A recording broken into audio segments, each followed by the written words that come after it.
Hi and welcome to my channel. My name is Bernadette and I am a creative business consultant and mindset coach, because when I'm working with my clients we are mixing up the strategy with mindset, because you need both in order to succeed and thrive in your small business.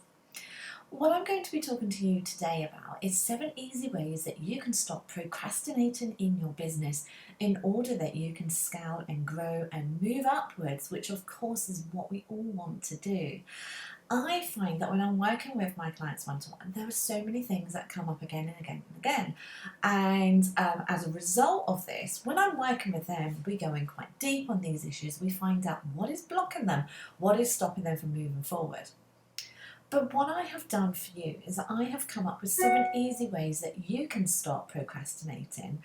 And as well as that, if you click below, there's going to be a link to take you to my blog where I talk about this in a little bit more detail. And there is a link for a workbook download.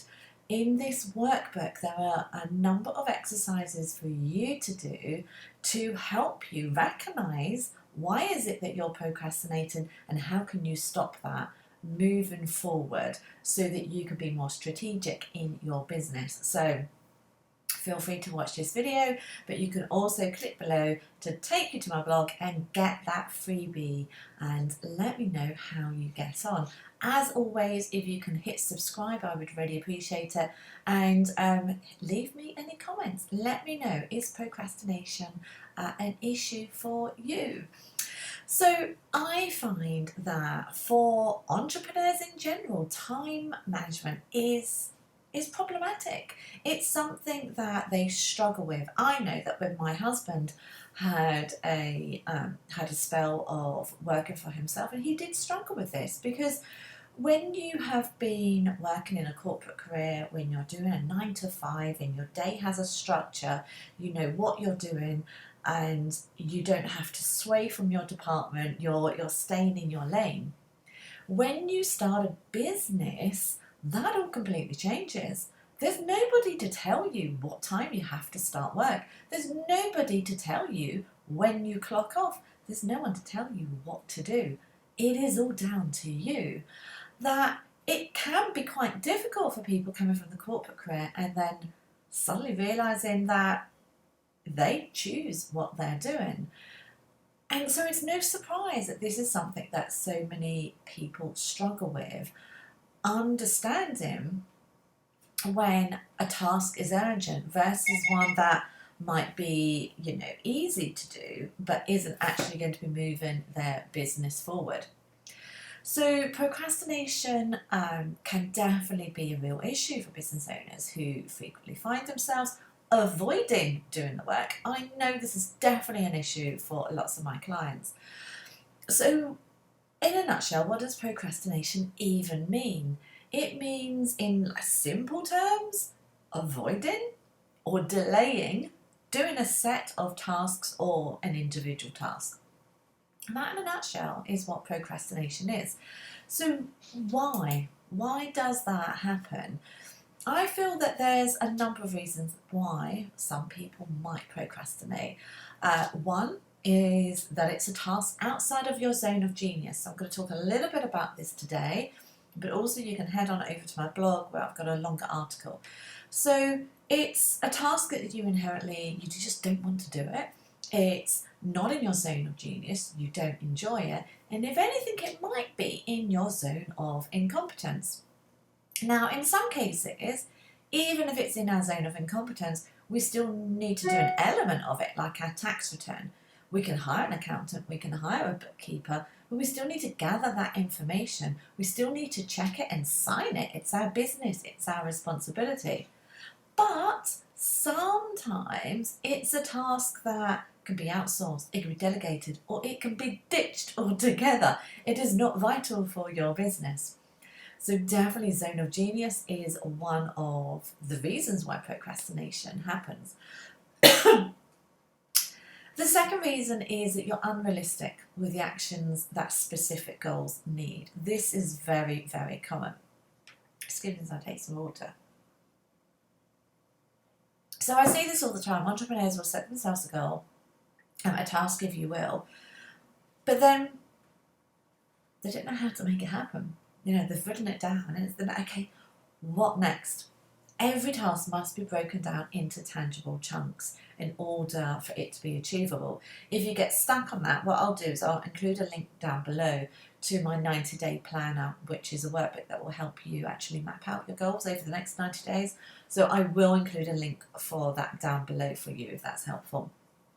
So definitely being unrealistic with goals, thinking they can achieve so much. I mean, I'm sure you've all done it. You've written yourself a really long to-do list for the day.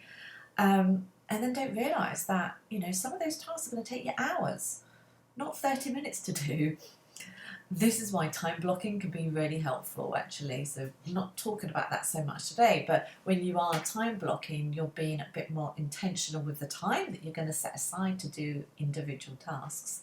Okay, and the third reason is that you're forcing yourself to work at a time of day that just does not suit you. You're no longer employed. You get to choose when you want to work. You get to choose where you want to work. Okay, so let's move on to 7 ways that you can stop procrastinating this year. So let's start with number 1, which is working in your zone of genius. So the big difference between running your own business and being employed is that you do get to decide what you're going to do. You are the boss. It's your business. So why are you doing things that don't bring you joy? Why are you doing things that are not driving your business forward? Now, of course, when you first start your business, you're going to be doing everything. Of course you are. But as you begin to scale, it's important that you start delegating things to a team, to start growing a team. So in simple terms, you've got 4 zones. You've got your zone of genius. So this is where you are at your best, tasks come naturally to you, you're excelling. This is the zone that's going to drive your business forward. The next is zone of excellence. So this is a zone where you're completing tasks that you do excel at, but it can be quite easy and comfortable to stay in this zone. Zone of competence is tasks that you're good at, but perhaps recognize that doing these tasks are not going to be scaling your business. Often these are tasks that can be outsourced or automated. So let's just use an example. This could be doing your social media posts. Somebody can do that for you. Managing all the admin in your business. Doing your own bookkeeping versus hiring a bookkeeper. Creating your own graphic designs rather than hiring somebody that can just batch them for you. There are so many different aspects to being in your zone of competence. So it's important to recognise, okay, what do you need to do and what can you begin to outsource? And then you've got the zone of incompetence. So you just don't understand this level, you don't enjoy it, you find it tedious, you find it boring, and you will just put these things off and off and off. So ask yourself, is that needed? Is that needed, or can those tasks be ditched? Is it actually driving your business forward? Ask yourself, what aspects of your life and job do you love doing? Begin there. Now, this is something that I do with all of my clients, including like those that are booking the VIP days with me. We map out what is it that they excel at, what are they not so good at, and we put their whole business down. And the revelations that clients have when they do this is astounding, where they suddenly realise that, oh, why am I still doing this? And it can be life-changing for your business when you begin to recognise that you should be staying in your zone of genius and your zone of excellence, and you need to be doing something about incompetence. Really sort of recognising that can really help you drive your business forward. So start thinking about everything to do with your business. You can also do it in life as well, and start allocating them a zone. If you download my workbook, I've got some guidelines on how you can do that to help you do that. Okay, moving on to number 2, and that is choosing your own schedule. So when are you most productive? Is it morning? Is it night? Not everyone is productive between 9 and 5. And when you're running your own business, you don't need to abide by these rules. So stop trying to fit into this mould. Instead, get up early and work from 7 if that suits you. That's exactly what my husband does. If he's working, whether it's even here or in London, if he's working from home, he's at his desk by 7. If he's working in London, he's at his desk by 8. He loves the morning. He tries to talk to us all in the morning, and we have no interest in talking in the morning because I don't think any of us are morning people. Whereas, I mean, I know for myself that I get more productive as the day goes on. I find it, although I might be sat at my desk, I am certainly not productive at 9 o'clock, but I am productive as the day goes on. So, when are you most productive? Remember, it's your business. You get to choose when you want to work. It's very different to being employed. So when is it that you feel that you are your most productive, and does this suit your clients? Now, obviously, it's no point working through the night if that means you can't speak to any of your clients. So there is a balance, of course there is, but recognise how your business would benefit from you tweaking the hours that you work. Okay, so number 3 is audit your time. Now, again, I have got like a download that can help you on that, but just use the workbook that I've created for this in the meantime. That's certainly going to help you. Often we just don't know how we're spending our time. Time goes so fast, and we realise that perhaps we're wasting it on things that we shouldn't be. So I'm going to invite you to track your time over the next 7 days and look at how you're spending your time on browsing social media, interacting on social media. There is a difference between the two. Serving your clients, selling, getting new clients into your business, creating content, increasing your knowledge, answering emails. All these things I want you to start tracking for 7 days. It's a very, very interesting exercise to do. So what 3 tasks do you feel that you spent too long on? I'm going to ask you to do that in the workbook, but what 3 tasks have you spent too long on? Was it a client task? Was it social media? Was it writing a blog post, for example? Have you slipped into into perfectionism, which is going to lead us neatly onto the next point, by the way. But ask yourself, why did certain tasks take so long? Because only by recognising that and being honest with yourself can you change that moving forward, make it a habit to adapt and change in order that your business can move forward. Okay, I spoke about perfectionism, and that's what we're going to cover in point number 4, and that is recognising perfectionism doesn't even exist. Yes, that's right. For all of you creatives out there, stop striving to be perfect, because imperfect is real. It's tangible. We can feel it. We can, taste it. Perfectionism, it's a myth, because whose definition of perfect are you trying to meet? Your own? Somebody else's? Stephen Hawkins once said, let me read you a little quote here, one of the basic rules of the universe is that nothing is perfect. Perfection simply doesn't exist. Without imperfection, neither you nor I will exist. So what are you putting off because it's not perfect? Did you tell yourself, I'll do it tomorrow because I can't dedicate the time today? How often does tomorrow come and the task is still not done? How often do you start something but you don't finish it because you're spending so long on trying to make it perfect? Now, I have spoken many times in the past about how I am not perfect. I am sure that I put things out there with errors, but I know I have. I am not perfect. My work is not perfect. But what would you rather be? The person that puts out content that perhaps is slightly imperfect, but gets it done, is spreading the word, is increasing your reach amongst others and getting the clients?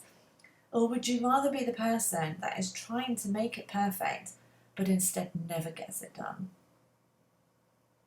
There is a difference. There is a difference. There was a quote I read recently, and I'm probably not going to recite it properly, but And that is, there's no money in having creative ideas. The money is in the execution of it. So you can sit behind your computer and continue to try and make what you do perfect, or you could just get it done and get it out there and recognize that it may not be perfect. But guess what? The world doesn't end. People don't judge you because something isn't completely perfect. So you have a choice to make. The timing will never be right for it to be perfect. And when you take away the pressure of being perfect, you'll be surprised at how many tasks you actually complete.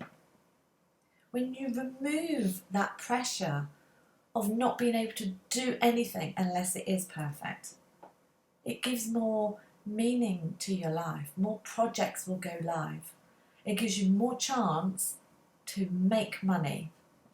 Because if you've put in your whole focus on one thing to be perfect and then you never actually do it, how can you make money?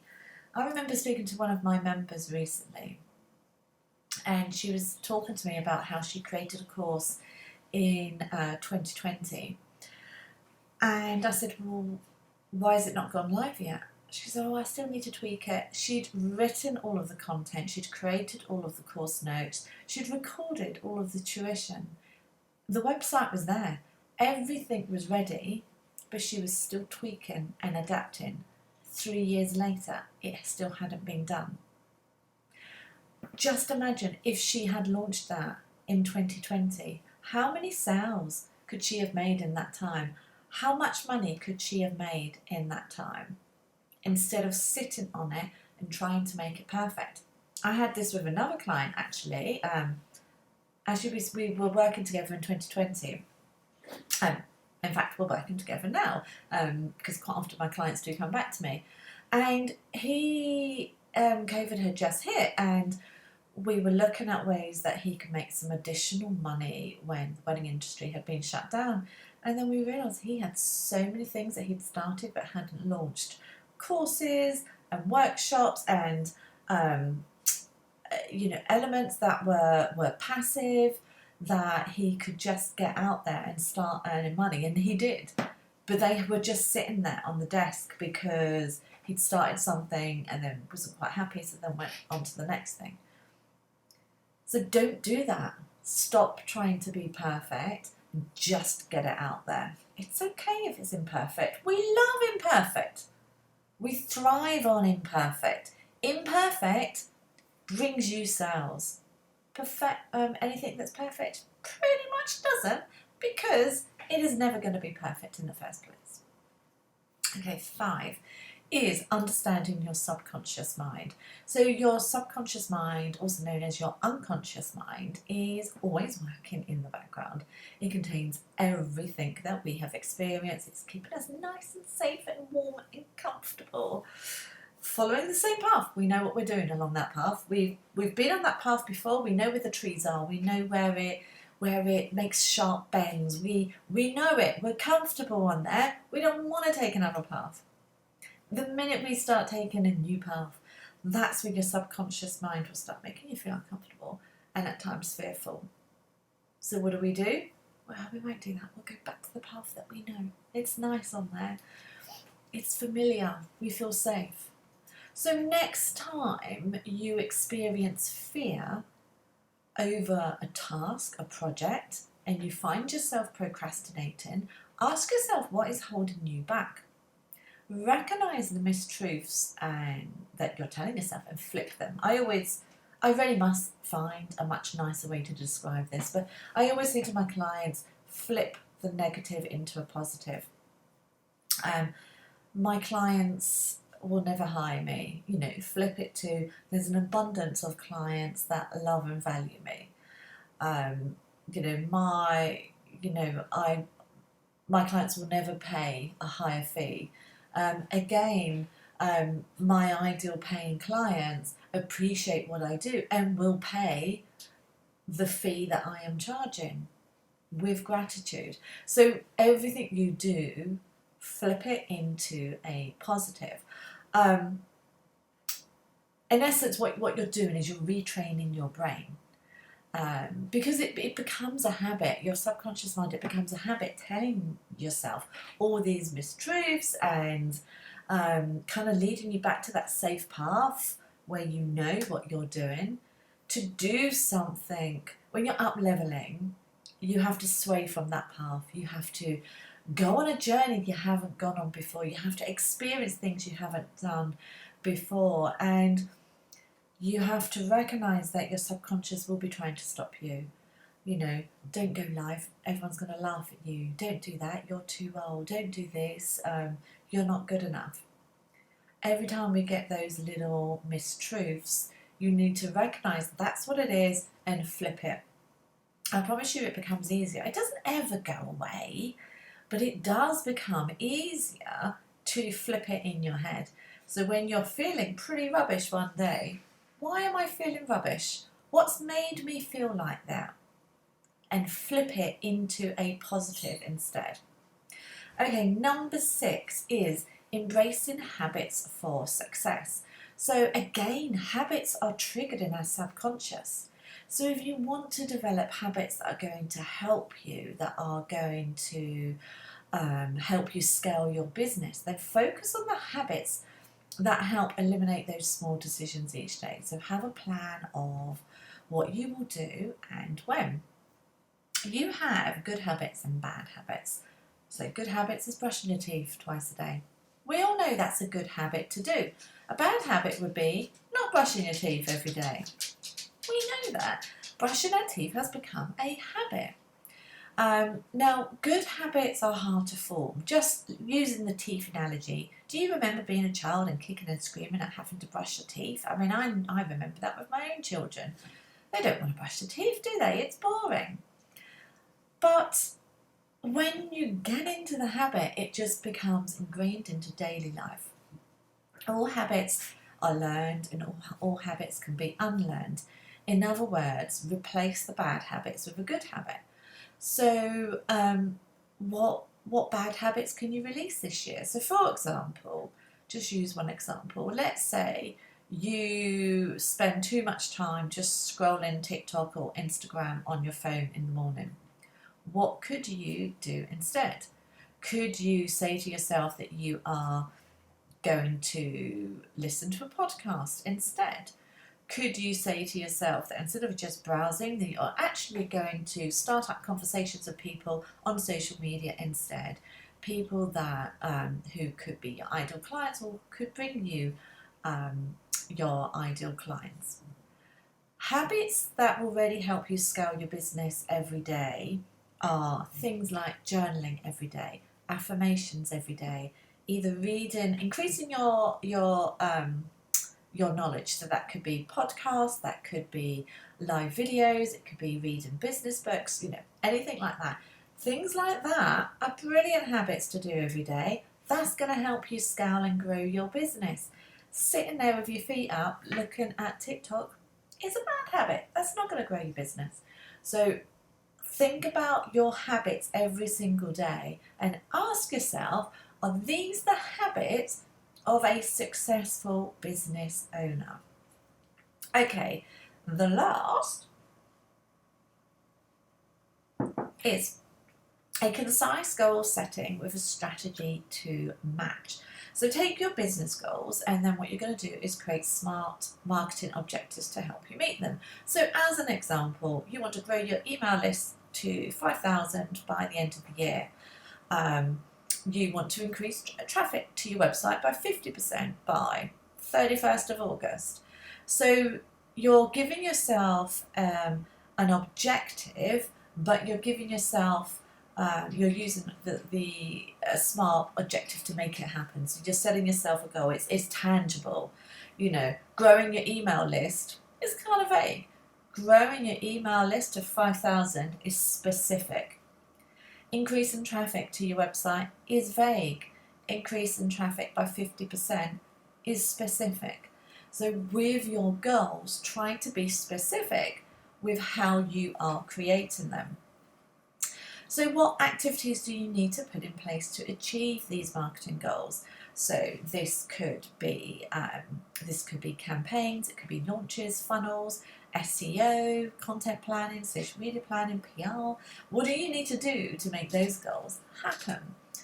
And then start writing those goals down. So you can use my 90-day planner if that's helpful, but look at your goals in 3 areas, so personal, business and wealth, and think about when in the year these goals will be implemented. It could be so easy just to set really beautiful goals, and they look lovely on our vision board, but then we don't actually think about how can they be actioned, how can we make that happen. It's not enough to just visualize. Although I'm a believer in manifestation and it's happened for me many times, you do have to put the action in as well. So what can you do to make that happen? Break those goals down. So who is going to be doing that task? Is it you, a team member? Are you outsourcing it? Is there a cost involved? Maybe you want to increase your SEO knowledge in order to drive traffic to your website. So maybe that's it. You're going to enroll yourself on a course so you can learn more so that it benefits your business. How long is it going to take? This will help you with deadlines and it will help you with your time management. So do you remember what we spoke about earlier is being quite specific with how long certain things take. So there we go. They are the 7 easy ways that you can stop procrastinating this year. There is a workbook to go alongside this with certain activities for you to do to really help you. And then let me know, which one are you going to make an effort to follow this year? And let me know how you get on and whether it has stopped you from procrastinating. So as always, thank you so much for your time. So don't forget you can click the link below to take you to my blog post where I talk about this more. Plus it will have the link for the download workbook as well. I would love you to subscribe, hit like, leave me a comment, or if you hang out on Instagram, come and follow me at Bernadette Chapman because I'd love to chat to you there. As always, thank you for your time and I will see you next week. Bye.